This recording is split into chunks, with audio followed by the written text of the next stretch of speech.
The first video footage I saw of the horrific attack on Australia's Jewish community in Bondi was of one of the gunmen being disarmed by a bystander. Oh!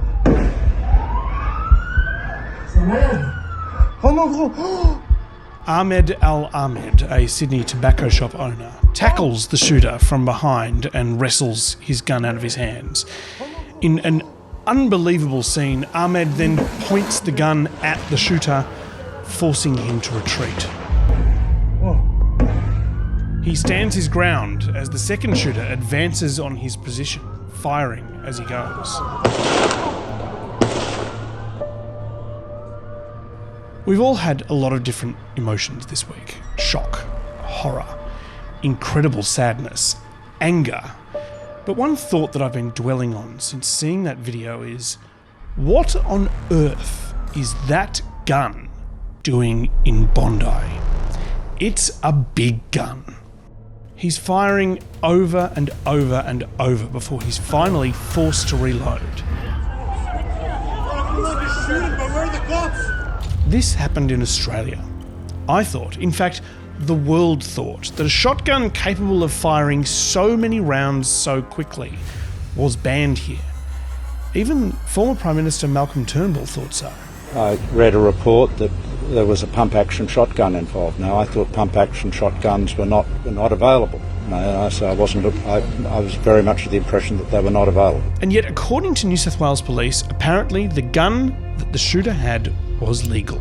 He had a Category A/B licence, which entitled him to have the long arms that he had as registered firearms. The government is now talking about tightening our gun laws to restrict firearms like this. If you're not a farmer, if you're not involved in agriculture, why do you need these massive weapons that put the public in danger and make life dangerous and difficult for New South Wales Police? Australians are very proud of our gun laws, and we have good reason to be. They are world famous. The laws are frequently referenced in the wake of almost every tragic mass shooting in the United States. And yet, we've now seen two men terrorise Australia's Jewish community with legally owned, high-powered guns. There are in fact more guns in Australia now than there were before the famous gun laws were introduced. So what are the specifics of Australia's gun laws? Are they really as strict as we all like to believe? And if they are about to change, what could that accomplish? I'm Matt Bevan, and this is If You're Listening.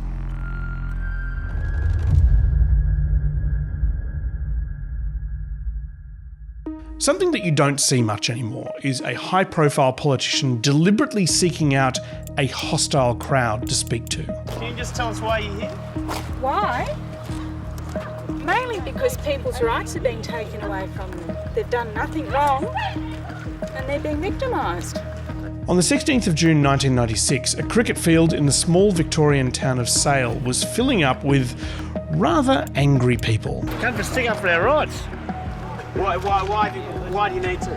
Why do we need to? Because if we don't make a stand now, we'll lose everything.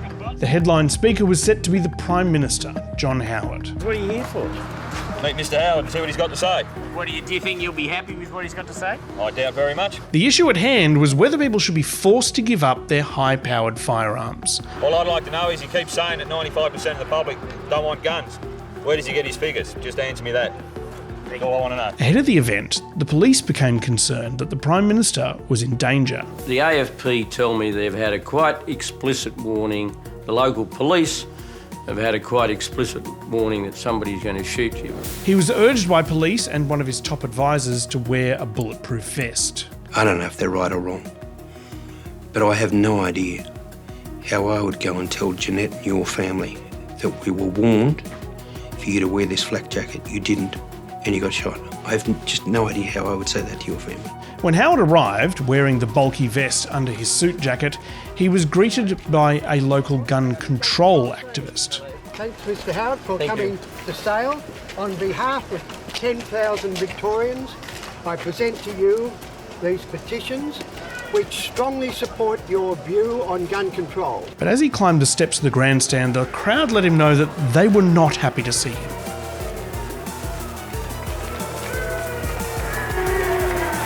Now, national leaders don't usually do this. They don't usually organise big events where they know they're going to face a furious crowd. A crowd so furious that police are advising you to wear a bulletproof vest. But John Howard was determined to do it anyway, because of the importance of the policy he was trying to implement. If the political process in Australia turns against me because of the decision that I have taken, I will accept that decision. His conviction to get this policy over the line was because of something that happened 7 weeks earlier. A lone gunman, armed with a high-powered rifle, entered the Port Arthur historic site and began firing randomly. I'd only been in the job of Prime Minister a few weeks, and I was at home at Kirribilli House that weekend. And I flicked on the television, and before long, I knew we had this unbelievable disaster. The Port Arthur massacre, the worst gun massacre in Australia's modern history, took place over the course of 20 hours. But most of the fatalities took place in less than 2 minutes. It was all over in 90 seconds. He murdered 20 people and a number of other people were seriously injured. The shooter was able to do this because he had an AR-15 semi-automatic rifle, a lightweight gun that can fire a lot of bullets very rapidly. This was the weapon that was used in the cafe where 20 people died. Despite not having a firearms licence or even a driver's licence, the shooter had been able to buy the gun from a local dealer. In 1996, you technically needed a licence to buy a firearm, but some gun shops just didn't bother asking for them. High-powered, rapid-fire rifles like this one were easy to get. There were hundreds of thousands of them across the country. I was totally and utterly thunderstruck that there could be such an appalling loss of life at the hands of one man. It affected me. In the days after the massacre, John Howard attended the memorial service for the victims in Tasmania and met Dr. Brian Walpole, an emergency specialist from Royal Hobart Hospital. And there was a doctor who'd been treated a lot of the people with horrific injuries, and he started explaining what had happened, and he broke down, and I embraced him and seemed the most natural thing in the world to do.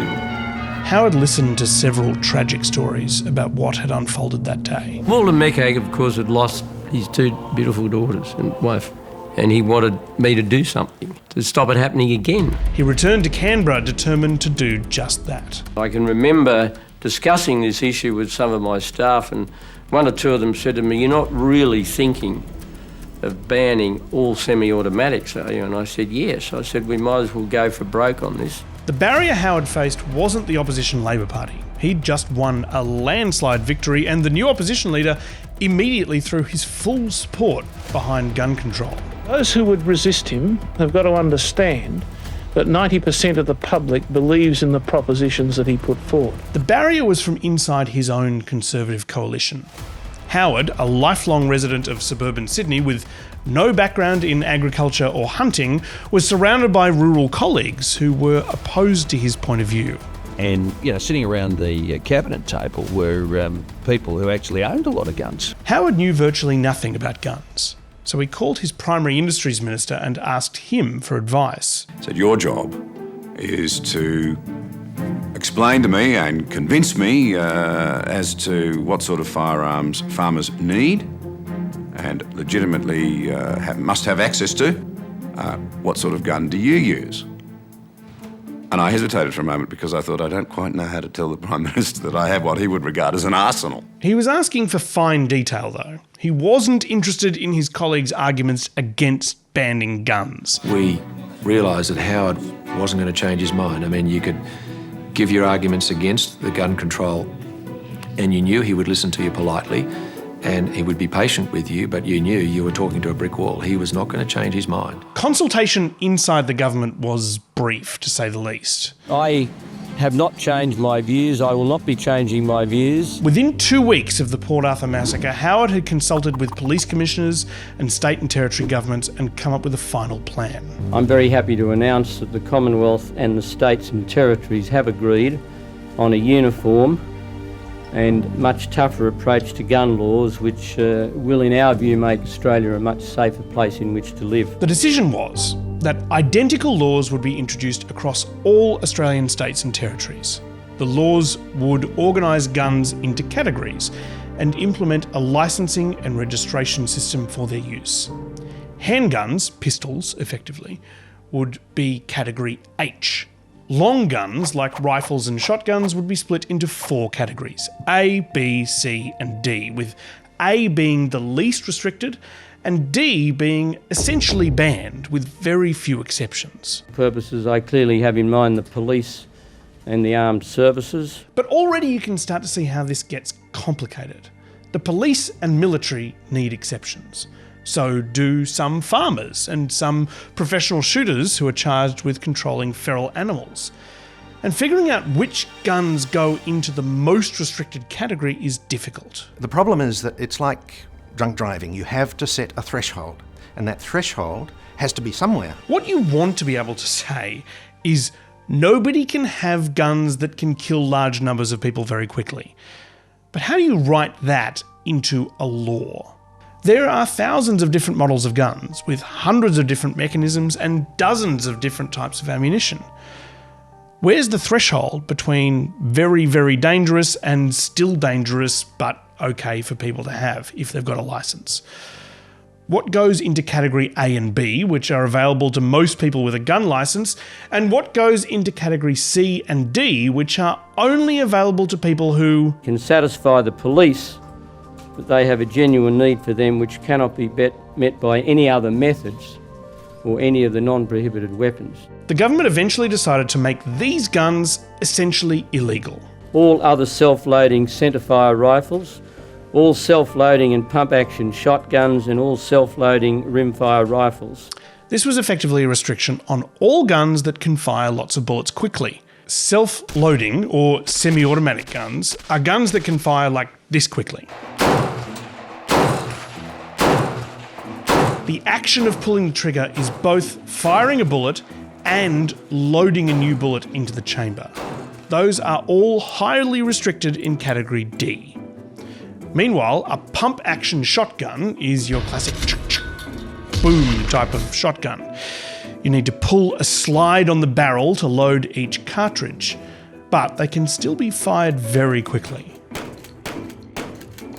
Those guns would be put in category C, which would be available to some farmers, but only if they have a magazine capacity of less than 5 rounds. If the gun was capable of firing more than 5 rounds without reloading, they would go into category D. If a gun met any of those criteria, self-loading or pump action, they were not available for gun enthusiasts, amateur hunters, or most farmers. They were very strictly controlled. People who already owned the newly banned guns would be able to hand them in to the government in exchange for the market value of the gun. As for the firearms that remained legal under the new guidelines, they would be registered on a national centralised database, and checks would be carried out to make sure that people were storing their guns safely. Another element that was introduced was that all gun owners would now be required to demonstrate that they had a legitimate need for a gun, either for work or because you were a member of a gun club. You couldn't just get a gun licence because you like guns anymore. Needless to say, this represents an enormous shift in the culture of this country towards the possession, the use and the ownership of guns. It is an historic agreement. Public support for the agreement was enormous. Polls at the time indicated that around 90% of Australians were behind the Prime Minister's law changes. Of course, 90% isn't everyone. You can send a message all the way down to Canberra to that sawn-off little dickhead Jackboot Johnny. Around the country, there was serious anger among gun club members in particular. The only currency that you can purchase freedom back with is blood. And yet, despite the resentment, John Howard decided to tour these gun clubs to speak to people about the decisions he'd made. Oh, get out, you clown! He made it clear to the crowd at Sale Oval that this was not a consultation. It was an explanation. I haven't come here to negotiate the government decision. I've come here to explain it. I've come here to try and justify it. John Howard has never been a physically imposing man. His small stature and flinty voice were a constant subject of ridicule during his political career. The oversized jacket that day in Sale didn't help, nor did the obvious bulletproof vest underneath. Howard says he doesn't regret anything about his speech that day, except for wearing that vest. I'm sorry I did. I really am. I felt a bit of a goose afterwards for having worn it. But the image of this small man shouting a defence of his policy over the furious jeers and boos of the crowd, with a plane circling overhead pulling a sign saying "stick to your guns," was seared into the public memory. There come occasions for any government to take decisions which can only be effectively implemented in the interests of the overall national good if they involve some disproportionate inconvenience and some disproportionate deprivation for one section of the community. I'm sorry about that, but there is no other way. There is no other way. John Howard was willing to face people who had supported his election, stubbornly shrug off their anger and ignore them doing Nazi salutes at him. And that's because this policy was really important. He wouldn't have gone through all this otherwise. And the proof was in the pudding, because the reform was an exceptional success. During the 12 months after the legislation was passed and the government's buyback scheme was implemented, Australians turned in about 650,000 guns. In the years since, Howard's policies have been heralded by gun control advocates all over the world. Since they were passed, Australia's gun homicide rate has gone down by more than half. Australia remained mostly safe from mass shootings of the kind we see in the United States, which is why the Australian community was so shocked by what happened on the first day of Hanukkah celebrations in December 2025. Two shooters, Sajid and Naveed Akram, a father and a son, arrived at Bondi with a cache of guns and started shooting at the large Hanukkah celebration at the crowded beach. Video evidence shows the father, Sajid, firing a shotgun rapidly. I count at least 8 shots between reloads. Police say that he owned this gun legally with a Category AB licence. But how is that possible? Rapid-fire shotguns capable of firing more than 5 rounds between reloads were put into Category D all the way back in 1996. In Australia, if you're wanting to use a shotgun for hunting, it has been difficult to get a gun that has more than 2 shots. Well, despite the fact that pump-action shotguns were in Category D and essentially banned, it turns out that some gun makers have been sliding through the cracks by changing the firing mechanism, the way that the shotgun loads each shell into the chamber. It can fire 8 shots in as many seconds, using a firing mechanism straight from the Wild West. In 2015, a company in Turkey started making shotguns that use an outdated lever action mechanism, which is not nearly as good as a pump action, but fits into Category A instead of the far more restrictive Category D. This weapon is clearly not far off a pump-action shotgun, and we severely restrict the use of those because of the speed with which they can be used. The ABC was given a demonstration of both a pump-action shotgun and this lever-action shotgun being fired by the same person. And look, it's definitely slower, about half the rate, but it's still a round being fired every second. When these new guns started entering the country, proponents of gun control were extremely concerned. If you're a mass shooter, which is what the Port Arthur laws were designed to curb, then that's the type of gun you go for. You go for something that's going to just fire and fire and fire and fire and fire. Gun importers argued that these were very different.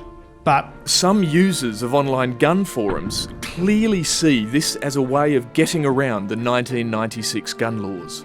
Somehow, someone managed to sneak in lever shotguns with 7+1 capacity. The restrictive and draconian legislation enacted in Australia. The lever action loophole was closed in 2017 when these shotguns, if they had a magazine capacity of more than 5, were restricted.